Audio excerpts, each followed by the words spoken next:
I just found out my girlfriend is pregnant with my brother's baby, and my entire family expects me to help support them. I inherited my grandfather's string instrument workshop about 8 years ago. It's not what my parents wanted for me, but I've built a solid reputation restoring high-end violins, cellos, and similar instruments. My girlfriend Leah has been in medical residency for the past 3 years, which has been financially rough on her. I've been taking extra repair jobs to help support her through this time because I believed in us as a team. My brother Noah has always been favored. Finance degree, advisor job, car. Our parents think highly of him. Growing up, everything was a competition with him, and somehow I always lost, especially in our parents' eyes. When I inherited Grandpa's workshop instead of Noah, it created tension that never really went away. 6 months ago, I got an opportunity to train with a master craftsman in Italy for 3 months. This was actually the third time this opportunity came up. I'd postponed it twice before because of Leah's schedule and financial situation. We talked it through, and she insisted I should go this time. She said she'd be fine handling things on her own for 3 months, and I deserved to follow my dream too. I was hesitant, but she urged me to go. The training was everything I hoped for. I learned techniques that completely transformed my work. We talked every few days, and while Leah mentioned being stressed with a difficult rotation, everything seemed mostly normal. I noticed she was a bit distant in our video calls, but assumed it was just exhaustion from her hospital schedule. Mini update before I continue. I'm sitting in my workshop writing this at 3 a.m. because I haven't been able to sleep properly in days, and working with my hands is the only thing keeping me somewhat sane right now. Last night, I was finishing up a violin restoration when Leah texted asking to come over immediately. When she arrived, I knew something was wrong. Her eyes were red, and she kept pacing between my workbenches, avoiding eye contact. I've never seen her so nervous. When she finally spoke, she told me she was pregnant, 14 weeks along. My first reaction was confusion because the timing didn't add up. I was in Italy during conception. That's when she broke down completely. She'd been sleeping with my brother Noah while I was gone. Started 2 weeks after I left. She described it as a terrible mistake that happened because she was lonely and stressed. The way she hesitated before admitting the time frame was upsetting. This wasn't a one-time thing. It was an ongoing affair throughout my absence. The worst part was listening to her explain how she's planning to keep the baby, and Noah wants to do the right thing by being involved. Yet somehow she still claimed to love me and hoped we could work through this. Like I was supposed to just accept my girlfriend having my brother's baby and continue on as if nothing happened.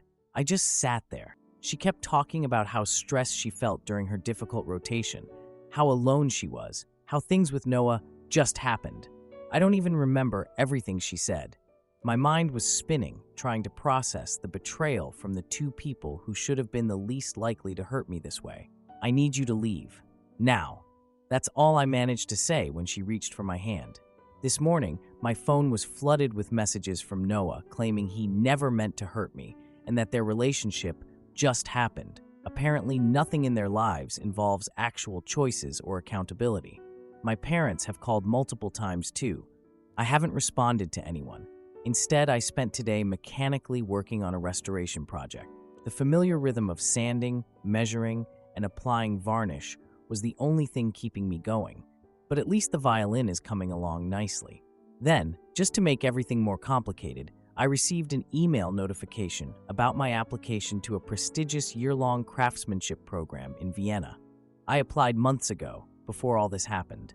The email said I've been accepted with a partial scholarship. This is the kind of opportunity that could establish me internationally in my field, something I've been working toward for years, often while putting my ambitions on hold to support Leah through med school and residency. I feel like I'm in a nightmare. For 4 years, I've adjusted my life and career around Leah's needs, taking on extra work to help her financially, postponing my own opportunities, being her support system through the stress of medical training. Meanwhile, the moment I finally do something for myself, she jumps into bed with my brother, and now they're having a baby together, my brother and my girlfriend. This bond makes it impossible for me to stay connected to my family. The one tiny silver lining is this Vienna opportunity.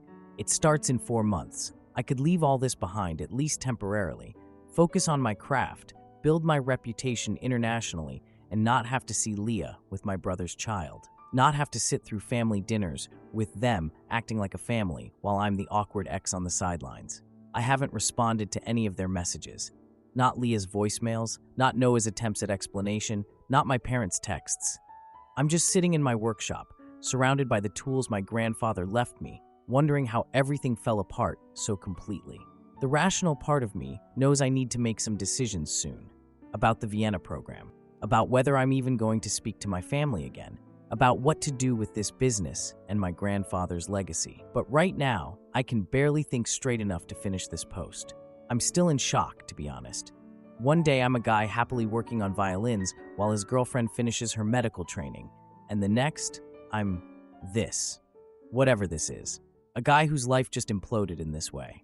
Thanks for reading all of this. I'm not even sure what I'm looking for here. Advice, similar experiences, or just a place to vent to people who aren't involved in this disaster. Now for the first update. My girlfriend is pregnant with my brother's baby, and now my parents want me to financially support them. Wow, I wasn't expecting my post to blow up like that. Seriously, rip my inbox. Thank you all for the supportive comments and advice. I've read every single one, even if I haven't had the emotional bandwidth to respond to everyone. It's been 3 weeks since I found out about Leah and Noah's betrayal. I've been throwing myself into work and avoiding everyone involved. I blocked Leah's number after the 5th voicemail and muted the family group chat where my parents keep trying to discuss the situation like adults. For those wondering, yes, I've tried therapy, had my 2nd session yesterday, and while it's helpful to talk to someone objective, the betrayal still affects me. I formally accepted the Vienna program last week. It starts in 4 months, which gives me just enough time to wrap up my current projects and make arrangements for the workshop. My mentor in Italy connected me with another craftsman who's interested in renting the space while I'm gone, which is a huge relief. At least something is working out. Through mutual friends, I've learned that Noah and Leah are officially together now. Apparently, my brother is telling everyone how he's stepping up to support Leah and the baby. What a hero, right? Sleeping with his brother's girlfriend, and then acting like he deserves a medal for not abandoning her after getting her pregnant. Sorry for the bitterness, but come on. I've been working 12-hour days trying to complete 4 commissioned restorations before my departure. The work keeps my hands busy and my mind focused on something other than the complete implosion of my personal life. The routine has been my lifeline. I eat when I remember to and fall into bed exhausted each night. Yesterday, I was in the middle of varnishing a cello when someone knocked on the workshop door. I assumed it was a delivery, but instead found my parents standing there. My mom immediately hugged me while my dad hung back, surveying my workshop with that same dismissive look he's had toward my career choice for years. We sat among my half-finished projects. Dad cleared his throat and said they were worried about me hiding away and that we needed to discuss the family situation and how to move forward. The way he said, family situation, made it seem like my life falling apart was some minor inconvenience that needed tidying up. Mom jumped in before I could respond. While what Noah and Leah did was wrong, she explained, there's an innocent baby coming into the world, their grandchild and my niece or nephew, who deserves to have a complete family. I sat there wondering what complete family she was envisioning that included me in any capacity. When I mentioned my acceptance to the Vienna program, my father's face darkened. You're choosing to run away to play with violins while your brother is facing serious problems, he said. And then came the bomb. Noah is under investigation at his firm for financial improprieties. Apparently the golden child isn't so golden after all. Mom explained that Noah might lose his license and possibly face legal consequences, leaving Leah and the baby in a precarious financial position right when she's finishing her residency. I just sat there, trying to process why they were telling me this. What did Noah's professional misconduct have to do with me? And then it became clear. Since I have my inherited business already established, perhaps I should step up for the family by postponing Vienna and helping support Leah and the baby financially until Noah resolves his issues. You read that right. They want me to give up my career opportunity to financially support my brother's child with my ex-girlfriend who cheated on me. I stared at them in disbelief, my voice tight with controlled anger as I asked, "Let me understand. You want me to give up my career opportunity to financially support my brother's child with my ex-girlfriend who cheated on me? Several commenters predicted something like this might happen. You were right, and I wish you weren't. The conversation deteriorated from there. Mom cried. Dad lectured about family loyalty and how this isn't about who did what to whom anymore. I pointed out that it very much is about who did what to whom, especially when they're asking me to sacrifice my future for the people who betrayed me. They eventually left when it became clear I wasn't going to agree to their plan. After they left, I had to set aside the delicate varnishing work. I sat on my stool staring at the wall, trying to process what they'd asked. To the person who commented, "Your family will probably make this worse somehow. Congratulations on your psychic abilities." Later that evening, Noah texted asking if we could meet to figure things out as brothers. He mentioned being in a tough spot, but offered no apology for sleeping with Leah. Just your standard, we need to move past this for the family nonsense. Many of you said he'd try to minimize what he did, and you were spot on. That night, I couldn't sleep. I made a list of exactly what I've sacrificed over the years to support Leah's medical career, including turning down 2 previous international opportunities and taking on extra repair jobs that kept me working late into the night while she focused on her studies. 4 years of putting her career first, only for her to betray me the moment I finally did something for myself. Still processing everything, Tuba. I've decided to meet with Noah, not to reconcile, but to make it clear where I stand regarding any expectations of support or forgiveness. I need him to understand that while he, Leah, and my parents might have rewritten history to make their betrayal more palatable, I haven't forgotten what really happened. I know many of you said I should just cut contact completely and focus on Vienna, but I feel like I need this conversation for closure before I leave. If I don't make my boundaries clear now, they'll just keep trying to guilt me into supporting them while I'm overseas. I'll update again after the meeting with Noah, though I'm not expecting it to go well. I'm still figuring out how to process all of this betrayal while preparing for Vienna, but your comments have helped me feel less crazy for standing my ground. Thank you for that. Now for the second update. Update 2. My girlfriend is pregnant with my brother's baby, and now my parents want me to financially support them. I really thought my last update would be the end of it, but apparently this nightmare has more chapters. Thanks to everyone who reached out with supportive messages and advice. It's honestly been the only thing keeping me sane through all of this. Link to original and first update for those who missed it. So I met with Noah at a coffee shop downtown. Neutral territory was non-negotiable. I arrived early, ordered a black coffee, and waited, rehearsing what I wanted to say in my head. When he walked in, he had a strange expression. I got straight to the point and told him I wasn't there to reconcile or offer support. His financial problems and the baby were his responsibility, not mine. I expected him to be defensive, but what I didn't expect was for him to flip it around and call me selfish. "You're abandoning your family when we need you most." He actually said that with a straight face.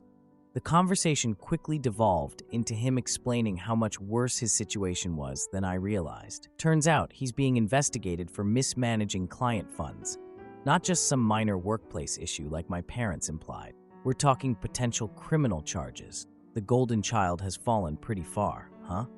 After that disaster of a meeting, I threw myself even deeper into my work. I've been making good progress on the commissioned projects that need to be completed before Vienna.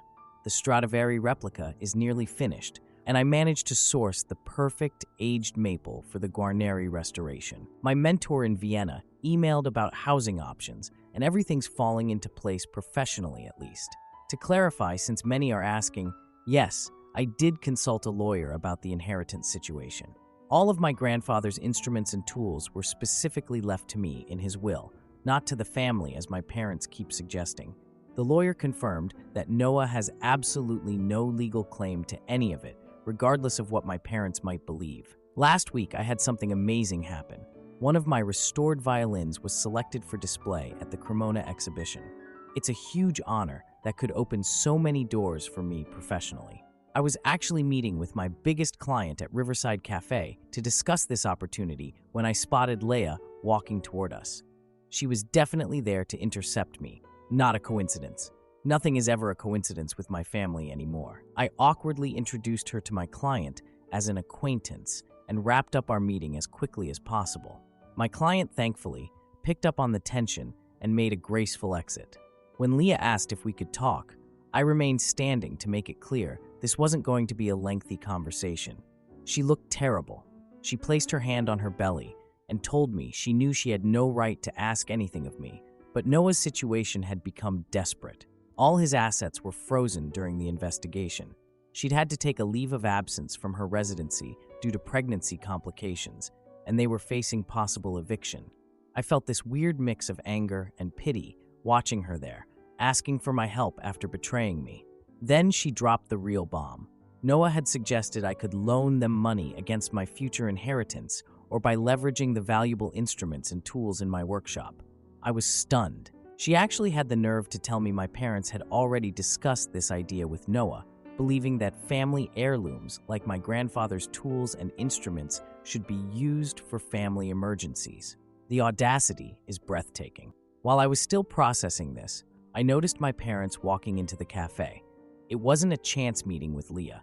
It was a coordinated ambush. Mom rushed over with a folder of papers that looked suspiciously like property valuations of my workshop contents. Dad started talking about temporary sacrifices for family and how your grandfather would want his legacy used to help in a crisis.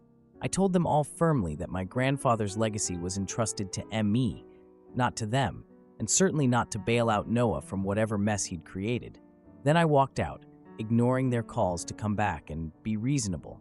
Several of you warned me they might try something like this, but I never imagined they'd be this calculated about it. When I got home, I had several missed calls from Anton, my grandfather's old friend, who still has connections in the instrument world. When I called him back, his message was disturbing. Noah had been making inquiries about the market value of specific instruments in my collection and asking about potential private buyers. Anton was concerned enough to warn me. That night, I couldn't sleep. The idea that my own brother was potentially planning to sell off my instruments was beyond comprehension.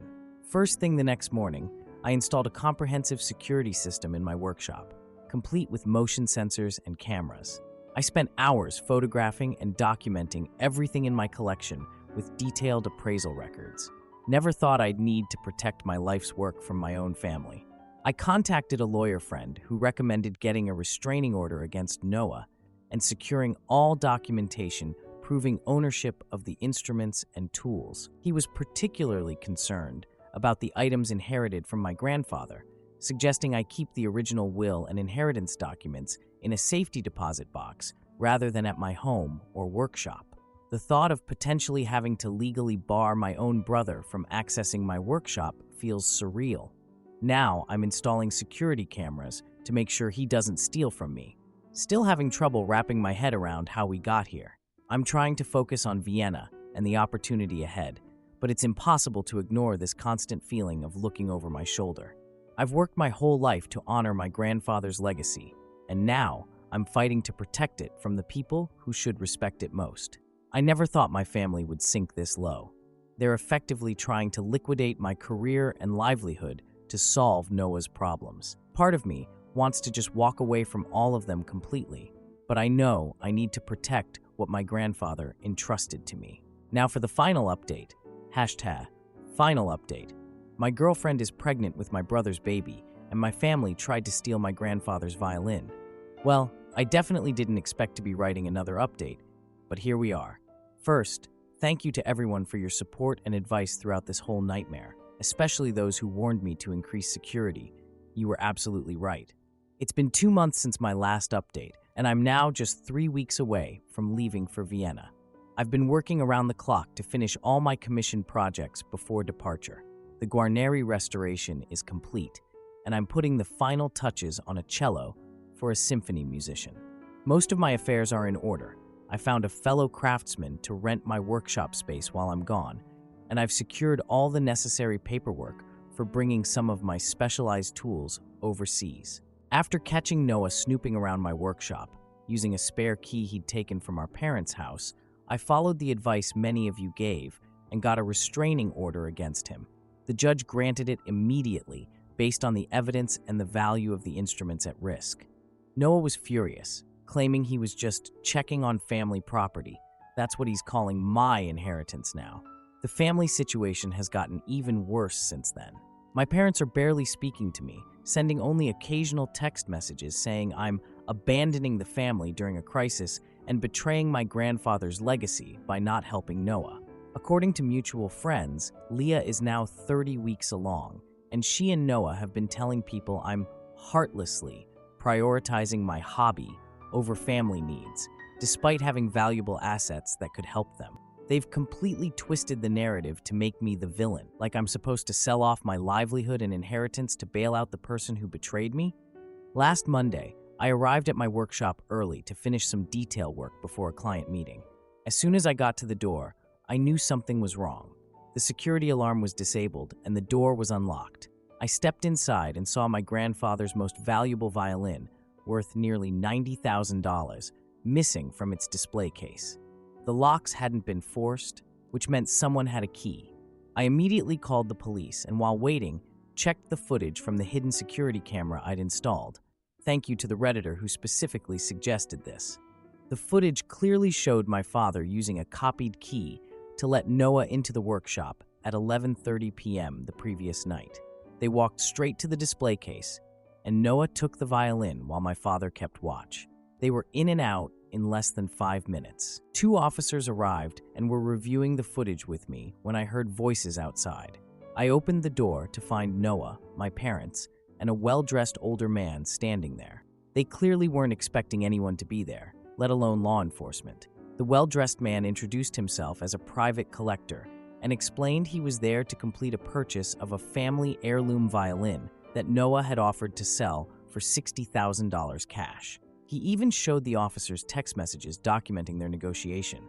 Noah was selling my $90K violin at a 33% discount. Not just a thief, but a bad businessman too. The police immediately confronted Noah, who started stammering about how the violin was jointly inherited and that he had just as much right to it as I did. When the officers asked my father about this claim, he hesitated, then reluctantly admitted that the instrument legally belonged solely to me through my grandfather's will. The officers went to Noah's car and found the violin carefully wrapped in blankets in his trunk. When they informed him he was being arrested for theft in violation of the restraining order, he started crying and admitting everything, not just about the violin, but about his financial crimes at work. Turns out he hadn't just mismanaged client funds, as he had claimed before. He'd been embezzling money for years to maintain his lifestyle, and the investigation was about to expose everything. My mother was hysterical, pleading with me not to press charges. "The baby needs its father," she kept saying over and over. My father just stood there, silent for once, as the gravity of what they'd done sank in. The collector quietly excused himself, clearly wanting nothing to do with stolen merchandise. I told the police I absolutely wanted to press charges against both Noah for the theft and my father as an accessory. These instruments weren't just monetary assets to me.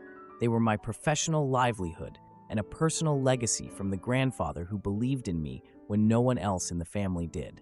The violin had been carefully restored by my grandfather's own hands and passed specifically to me because I was the only one who understood its true value.